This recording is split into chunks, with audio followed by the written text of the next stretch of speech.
In the continuation of chapter number 7 alternating currents, आज हम इस वीडियो में लेंगे कॉन्सेप्चुअल क्वेश्चंस। सो सबसे पहले मैं ले रही हूँ NCERT solve example number 7.3। A lamp is connected in series with the capacitor. Predict your observation for the DC and AC connection. What happen in each case if the capacitance of the capacitor is reduced?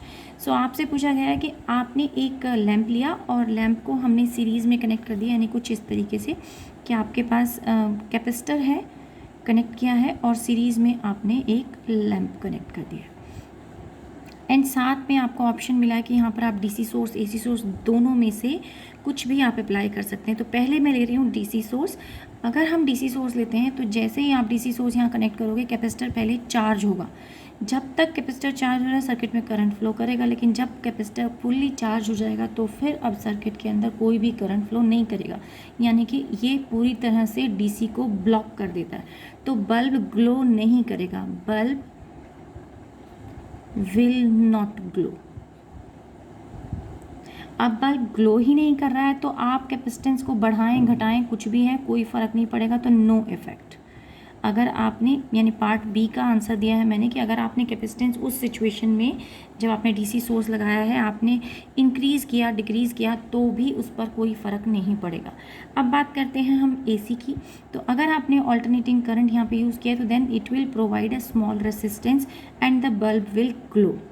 तो bulb तो glow कर रहा है, लेकिन अगर आपने capacitance reduce कर दी है तो ये लेस ब्राइटली ग्लो करेगा, क्योंकि आपके पास जो इंडक्टिव रिएक्टेंस हम बोलते हैं कैपेसिटिव रिएक्टेंस, उसका फॉर्मूला होता है 1/ωc। सो आप C को अगर बढ़ाएं, आपने क्या किया, रिड्यूस किया। अगर C को कम किया है तो X जो है इंडक्टिव रिएक्टेंस आपका इंक्रीज कर जाएगा।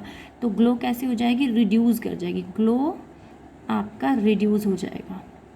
So this is the answer. Sorry, I think मैंने इसको इंडक्टिव रिएक्टेंस बोल दिया है, this is capacitive reactance. So simply अगर आप कैपेसिटेंस रिड्यूस कर रहे हो तो कैपेसिटिव रिएक्टेंस इंक्रीज हो जाएगा। नेक्स्ट क्वेश्चन देखते हैं। A light bulb and an open coil inductor are connected to an AC source through a key as shown in the figure. तो आपको एक फिगर दिया है और उसमें कहा है कि एसी मेन से हमने कनेक्ट कर दिया है बल्ब को, साथ में एक इंडक्टर भी दिया है। लेकिन आगे बोलते हैं कि अगर थोड़ी देर के बाद हम इस स्विच को क्लोज करते हैं और एक आयरन रोड इंसर्ट कर देते हैं तो बल्ब की ग्लो पर क्या फ़र्क पड़ेगा। बल्ब की ग्लो इंक्रीज़ कर जाएगी, डिक्रीज़ कर जाएगी, या उस पर कोई भी इम्पैक्ट नहीं पड़ेगा। अगर आप एक आयरन रोड इंसर्ट करते हो that means you are increasing inductance, यानी L क्या हो जाएगा, L विल इंक्रीज। ये मैं सोल्यूशन बता रही हूँ, आंसर बता रही हूँ इसका। L इंक्रीज करेगा, देयरफॉर XL जो किसके बराबर होता है, ओमेगा L के बराबर, ये भी इंक्रीज कर जाएगा। अगर ओमेगा L इंक्रीज कर रहा है, मतलब L इंडक्टेंस इंक्रीज कर रहा है और इंडक्टिव रिएक्टेंस इंक्रीज कर रही है, दैट मीन्स इसके अक्रॉस पोटेंशियल, अब क्योंकि इंडक्टेंस यहाँ ज़्यादा हो गई है तो इसके अक्रॉस पोटेंशियल बढ़ जाएगी और इसके अक्रॉस वोल्टेज जो है वो कम हो जाएगी।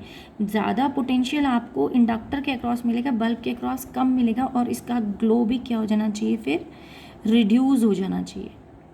इसको आप और भी एक तरीके से समझ सकते हैं कि अगर हम ये कह दें कि इम्पीडेंस निकाल लेते हैं, चलिए इससे, तो इम्पीडेंस निकालेंगे तो यहाँ तो बल्ब है, बल्ब के पास रेजिस्टेंस होगा R² प्लस इंडक्टेंस है वो हो गया XL²। बट अगर आपने XL बढ़ाया है तो इम्पीडेंस पर फ़र्क क्या पड़ेगा, इम्पीडेंस जो है वो भी इंक्रीज़ कर जाएगी। अगर इम्पीडेंस इंक्रीज़ कर गई तो करंट क्या होगा, करंट रिड्यूस हो गया, करंट विल डिक्रीज़।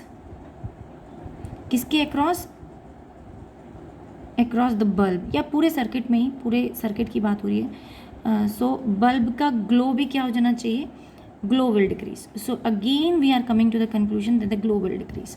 वैसे भी अगर पोटेंशियल की भी बात कर रहे हैं हम तो V इक्वल टू IR होता है, तो करंट इंक्रीज किया दैट मीन्स पोटेंशियल भी वहाँ पर रिड्यूस हुई। कोई रेसिस्टेंस तो हम बदल नहीं रहे, सिर्फ हमने इसकी इंडक्टेंस चेंज करने की वजह से यहाँ ज़्यादा पोटेंशियल इसके अक्रॉस मिल रहा है, आपको ड्रॉप मिल रहा है, जबकि यहाँ आपको कम पोटेंशियल मिल रहा है, and because of this glow आपकी रिड्यूस कर रही है, बल्ब की ग्लो रिड्यूस कर गई है। इसी में आगे पूछा है कि in case if we replace this AC source, ये तो AC सोर्स की बात हो रही थी, in case I we replace this AC source with DC तो क्या फ़र्क पड़ेगा। अगर आप नॉर्मली भी कंपेयर करें कि अगर यहाँ पर सोर्स हटा के हमने सिर्फ डीसी कर दिया होता तो भी बल्ब का ग्लो जो था वो ग्लो इंक्रीज कर जाएगा इनिशियली भी, even if when you are not inserting any coil. तो इनिशियली ग्लो क्या हुआ, इंक्रीज हुआ। उसका रीज़न क्या है, उसका रीज़न क्या है कि हमारे पास फ्रीक्वेंसी XL जो होता है डीसी सोर्स के अंदर वो हो जाता है ज़ीरो, क्योंकि वहाँ पे फ्रीक्वेंसी तो होती नहीं, न्यू ज़ीरो होती है, तो this whole will become zero, so XL will be zero. तो इसके अक्रॉस कोई पोटेंशियल ड्रॉप नहीं आएगा, बल्कि क्या होगा, सारा पोटेंशियल यहीं जा रहा है, तो फिर ये क्या करेगा, ब्राइटली ग्लो करेगा। अब इस सिचुएशन में जब है ही रेसिस्टेंस ज़ीरो, तो फिर आप आयरन रॉड भले इंसर्ट करो ना करो, उससे कोई फ़र्क नहीं पड़ेगा। तो even if you are inserting iron rod, it will not affect the glow of the bulb. Next question देखते हैं। So this is example 7.7. For circuits under the used for transporting electric power, a low power factor implies large power loss in transmission. तो लो power factor, तो हमें पहले तो average power का, अगर ये दोनों ही क्वेश्चंस करने हैं हमें, तो ए का आंसर अभी हम दे रहे हैं कि अगर आप पावर को डिफाइन करें एवरेज पावर, तो उसका फॉर्मूला होता है IV and V of effective. ये V का मतलब V कह लो, इफेक्टिव कह लो, अब इसका मतलब सेम ही है। V माने यहाँ पोटेंशियल हो गया एंड I माने करंट हो गया, एंड कॉस ऑफ फाई, जिसमें कॉस ऑफ फाई क्या होता है, आपका पावर फैक्टर होता है। तो अगर हम करंट दिखाना चाहते हैं, I इफेक्टिव या IV, मैं इसको दोनों ही लिख देती हूँ, IV जो है वो है power average divide by V cos of phi. So ये क्लियर है कि अगर आप पावर फैक्टर क्या करेंगे, लो रखेंगे, लो power factor implies large power loss. तो अगर आप पावर फैक्टर कम रखेंगे तो आपका करंट क्या हो जाएगा, बढ़ जाएगा। और हमारा पावर लॉस किसके बराबर होता है, पावर लॉस का जो फॉर्मूला होता है वो होता है I²R। तो अगर करंट इंक्रीज हुआ तो ये I²R का प्रोडक्ट भी बढ़ेगा, और इसका मतलब पावर लॉस भी क्या हो जाएगा, लार्ज हो जाएगा। सो ये भी लार्ज हो जाएगा, तो this loss will also be large. अगर आप क्या करते हैं, कॉस फाई को डिक्रीज करते हैं, तो लेस करते हैं, लो पावर फैक्टर, क्वेश्चन की लैंग्वेज कहते हैं low power factor, power factor is your cos phi, implies large power loss, तो उसकी वजह से लार्ज पावर लॉस मिला। नेक्स्ट देखते हैं, power factor can often be improved by using the capacitor of the appropriate पढ़ दिया मैंने, appropriate capacitance in the circuit. तो ये बी पार्ट कहता है कि अगर हम एक डिफरेंट कैपेसिटेंस या एक अप्रोप्रिएट अमाउंट ऑफ कैपेसिटेंस हम कनेक्ट कर देते हैं सर्किट के अंदर to improve the use of the power factor, या उस पावर फैक्टर को इंक्रीज करने के लिए, तो उससे क्या फ़र्क पड़ेगा। वी नो दैट कि power factor cos of phi को आप डिफाइन कर सकते हैं, रिलेशनशिप में हम ले सकते हैं R/Z, और Z होता है आपके पास impedance which is equal to R² plus XL minus X of C का होल स्क्वायर। सो अब अगर हम यहाँ पर कैपेसिटेंस XC जो है वो होता है 1/ωc, तो अगर हम कैपेसिटेंस की कोई अप्रोप्रिएट वैल्यू रखें, जो ये कह रहा है कि अगर आप पावर फैक्टर को क्या आप इंप्रूव कर सकते हो बाय यूजिंग अप्रोप्रिएट कैपेसिटर, तो हम देखें कैपेसिटर की वैल्यू चेंज करने पर हमारा XC बदला, XC बदलेगा तो आपका इम्पिडेंस बदला, और इम्पिडेंस बदलेगा तो कॉस फाई बदलेगा, यानी ये तीनों ही चीज़ें आपस में इंटर रिलेटेड हो गई हैं। लेकिन कब मैक्सिमम मिल सकता है, अगर हम कैपेसिटेंस को कुछ इस तरीके से एडजस्ट कर दें कि XL जो है वो आपका XC के इक्वल हो जाए, तो फिर उस सिचुएशन में आपका कॉस फाई क्या हो जाता है, 1 हो जाता है। यानी मैक्सिमम वैल्यू हमें कॉस फाई की मिल सकती है बाय एडजस्टिंग दी कैपेसिटेंस। अब एक और भी इसको हम समझ सकते हैं कि मान लीजिए आपके पास LCR सर्किट नहीं था, L और R सर्किट था, या LCR भी सर्किट भी है, तो उस सिचुएशन में आ रहा है कि आपका पोटेंशियल तो इस तरफ है और करंट की डायरेक्शन जो है वो I यहाँ पर है। लेकिन अगर हम करंट को दो कंपोनेंट में डिवाइड करें, तो एक कंपोनेंट आता है इधर, लेट अस से A कंपोनेंट कहते हैं, और एक कंपोनेंट आता है इधर आपका लेट अस से IB। लेकिन जो IB कंपोनेंट है वो V के साथ कितना एंगल बना रहा है, 90 डिग्री एंगल बना रहा है, तो ये कहलाती है वॉटलेस करंट। इस करंट को हम कहते हैं वॉटलेस करंट। अब इस करंट का इम्पैक्ट हम बिल्कुल ही ख़त्म कर दें सर्किट में से, उसके लिए क्या करें, हम एक कैपेसिटर की एक वैल्यू एडजस्ट कर दें। कैपेसिटर जब भी सर्किट के अंदर इंक्लूड करते हैं, कैपेसिटर को सीरीज़ में कनेक्ट कर दिया है, कैपेसिटर को हम उसके कनेक्शन में ले आए, तो उससे क्या होगा कि कैपेसिटर जो है वो एक कैपेसिटर जब भी सर्किट के अंदर आता है तो करंट लीड करती है। करंट अगर लीड करेगी तो यहाँ पर भी कैपेसिटर की वजह से एक करंट आएगा, और वो करंट इस करंट के इम्पैक्ट को ख़त्म कर देगा, यानी कि V और I जो है वो ही रह जाएंगे, और सीधा सीधा हम उस केस में पावर कैलकुलेट कर सकते हैं IP IA एंड वी। तो ये आई ए वी जो है हमें ये करंट मिल जाए, सिर्फ पावर हमें यहाँ से मिलेगा। तो हम पावर को मतलब पावर फैक्टर को हमने 1 करना था, उसे मैक्सिमम करना था। तो क्या ऑप्शन था हमारे पास, इसे मैंने ग्राफिकली भी बता दिया है और इसे मैंने आपको एनालिटिकल मेथड से भी बता दिया है।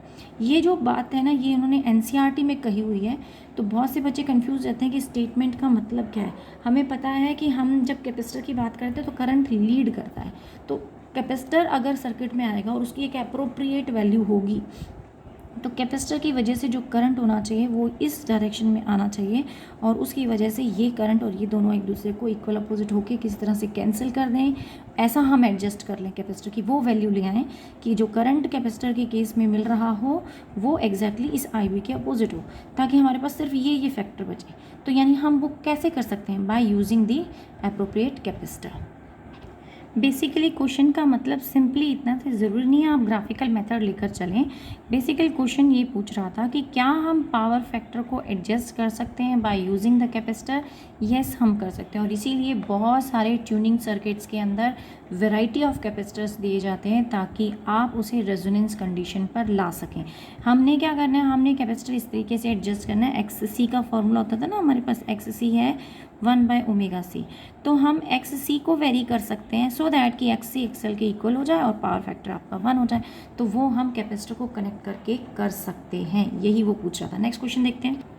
नेक्स्ट क्वेश्चन है, at an airport a person is made to walk through a doorway of metal detector for security reason. If he is carrying anything made up of metal, the metal detector emits a sound. On what principle does this detector work? तो हमें generally ये question ना बहुत ही important है, examination point of view से भी important है। और जितनी बार भी बच्चों से पूछो, फर्स्ट टर्म के एग्ज़ाम में हो, सेकंड टर्म के एग्ज़ाम में हो, तो मेरा एक्सपीरियंस तो यही है कि हर बार बच्चा गलत आंसर लिख के जाता है और वो इसे रिलेट करते हैं म्यूचुअल इंडक्टेंस से और आंसर देंगे this is based on the mutual inductance. ऐसा नहीं है, इसका आंसर है it is based on the principle of resonance. So इसका सबसे की वर्ड तो यही है, रेजोनेंस। अगर एग्जामिनर ने रेजोनेंस पढ़ लिया तो उसको समझ में आ जाएगा कि आपने जो एक्सप्लेनेशन दिया है वो करेक्ट है। तो इसे मैं स्टेट करती हूँ कि मेटल डिटेक्टर किसके प्रिंसिपल पर बेस्ड होता है, ये रेजोनेंस प्रिंसिपल पर बेस्ड होता है। When we walk through the metal detector with any metal device, अगर आपके हाथ में कोई मेटल डिवाइस है तो एक्चुअली हम क्या कर रहे हैं, वो जो मेटल डिटेक्टर जिसे हम बना रहे हैं वो एक कॉइल से बना हुआ है। तो आप निकल कहाँ से रहे हो, आप कॉइल के थ्रू निकल रहे हो।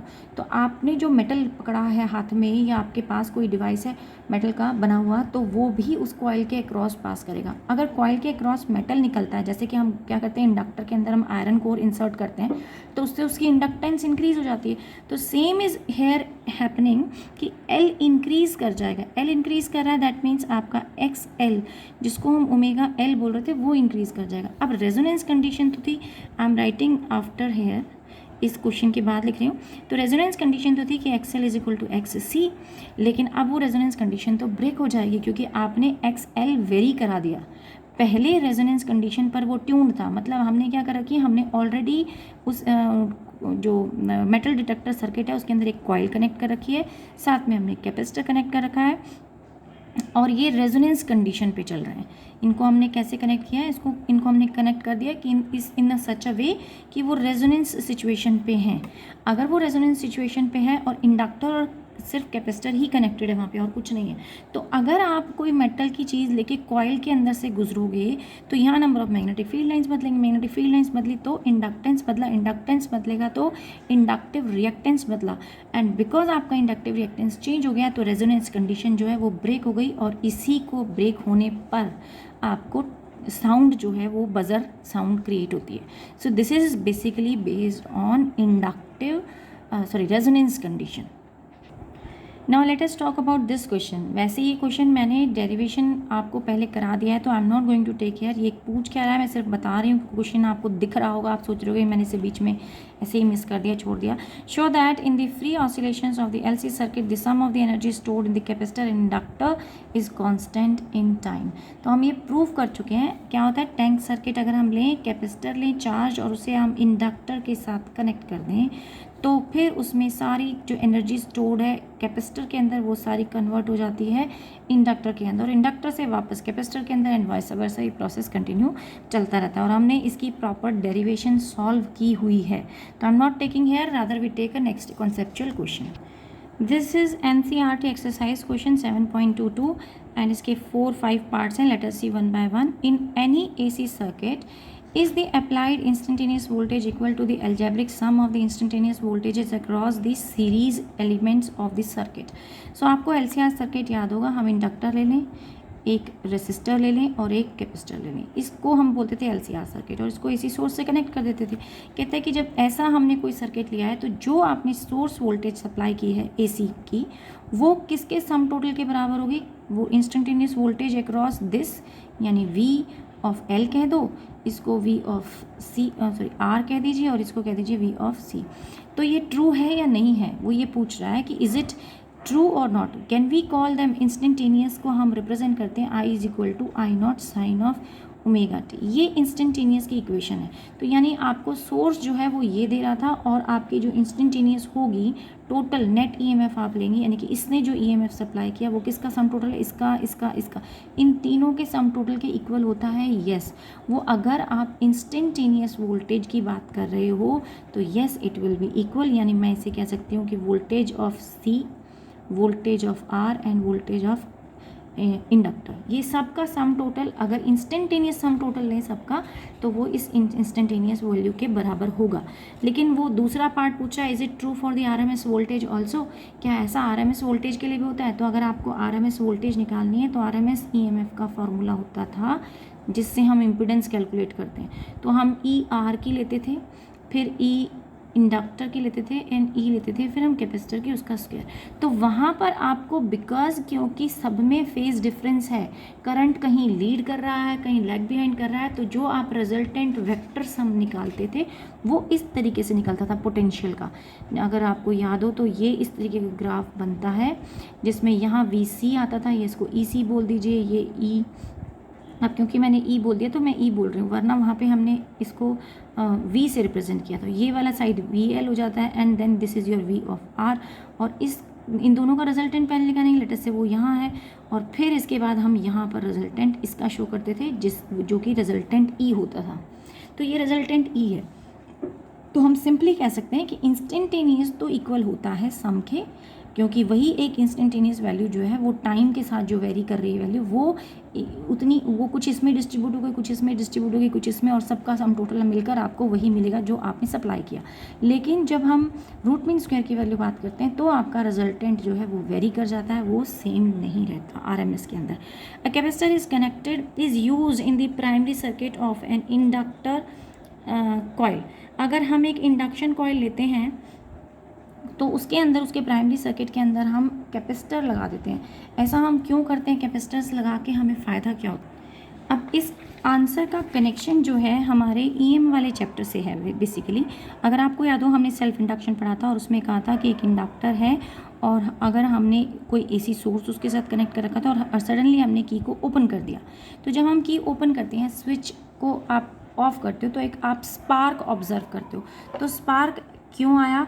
या फिर for a moment, for certain instant of time, अगर आपने इंडक्टर के साथ यहाँ पर कोई बल्ब कनेक्ट कर रखा है तो वो बल्ब क्या होगा? For a fraction of second वो ब्राइट ग्लो करेगा पहले, एंड देन ऑफ होगा। तो उसका रीज़न क्या है?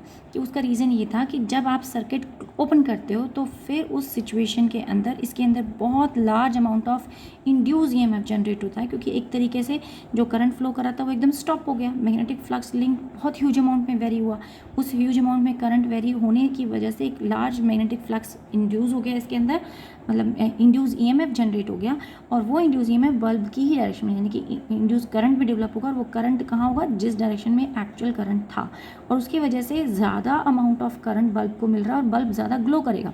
ये उस वक्त का रीज़न था। वही रीज़न अभी भी कह रहे हैं हमसे कहा गया कि अगर आप एक प्राइमरी सर्किट लेते हो तो उसके साथ इंडक्शन कॉइल का, तो आप एक कैपेसिटर कनेक्ट कर देते हो। उसका रीज़न क्या है? कैपेसिटर क्यों कनेक्ट किया जाता है कि हम यहीं पर, आपने बल्ब लगाया, बल्ब में तो इमीडिएटली ग्लो दिखा दिया, लेकिन अगर हमने यहाँ पर कैपेसिटर कनेक्ट कर दिया तो instead of this, if I draw the circuit again, और यहाँ पर मैं एक कैपेसिटर कनेक्ट कर दूँ, एंड देन आप इनिशियल इंडक्शन कॉइल की बात कर रहे हैं। तो इंडक्शन कॉइल क्या करती है, उसके साथ कैपेसिटर कनेक्ट करते हैं। तो जब सर्किट डिस्कनेक्ट होगा तो सारा जो इंड्यूस ईएमएफ जनरेट होगा वो कैपेसिटर को चार्ज करने में काम आ जाएगा, और कहीं पर भी एक स्पार्क यानी कि स्विच ऑफ या ऑन करते वक्त कोई भी तरीके का स्पार्क प्रोड्यूस नहीं होगा। तो हमारा पर्पस क्या है, सिर्फ उस स्पार्क को अवॉइड करने के लिए हम कैपेसिटर को कनेक्ट कर देते हैं ताकि सारा इंड्यूस ईएमएफ कैपेसिटर को चार्ज करने में यूज़ हो जाए। In next question, an applied voltage signal consists of the superposition of a DC voltage and an AC voltage of high frequency. The circuit consists of an inductor and a capacitor in series.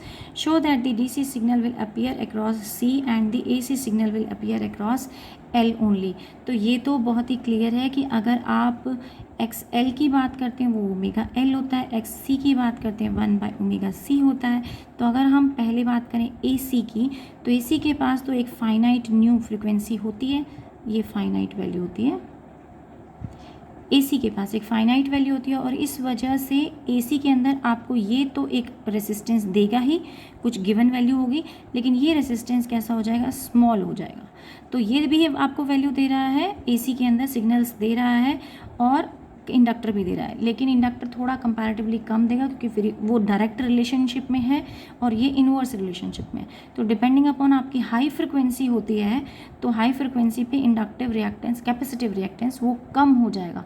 High frequency होगी तो inductive reactance बढ़ जाएगा। तो ये direct और indirect relationship आपको देखना है। जबकि अगर हम डीसी की बात करें तो डीसी के अंदर तो आपके पास फ्रिक्वेंसी होती ही नहीं है, तो अगर फ्रिक्वेंसी नहीं होती तो XL तो ज़ीरो ही हो जाना है और XC आपके पास इनफाइनाइट हो जाना है। तो फिर हम कह सकते हैं कि कैपेसिटर जो है वो कोई सिग्नल नहीं देगा अगर आप DC सप्लाई की बात कर रहे हो। यही पूछ रहा है, show that DC signal will appear across C and AC signal will across L। Simply because XL जो है वो आपको यहाँ लार्ज दे रहा है और कैपेसिटेंस में DC लार्ज है, मतलब कैपेसिटर जो है वो DC के अंदर लार्ज रेसिस्टेंस देता है जबकि AC के अंदर इंडक्टर लार्ज रेसिस्टेंस देता है। And this is the only reason for this question. So next question देखें, a choke coil in series with a lamp is connected to a DC line. The lamp is seen to shine brightly.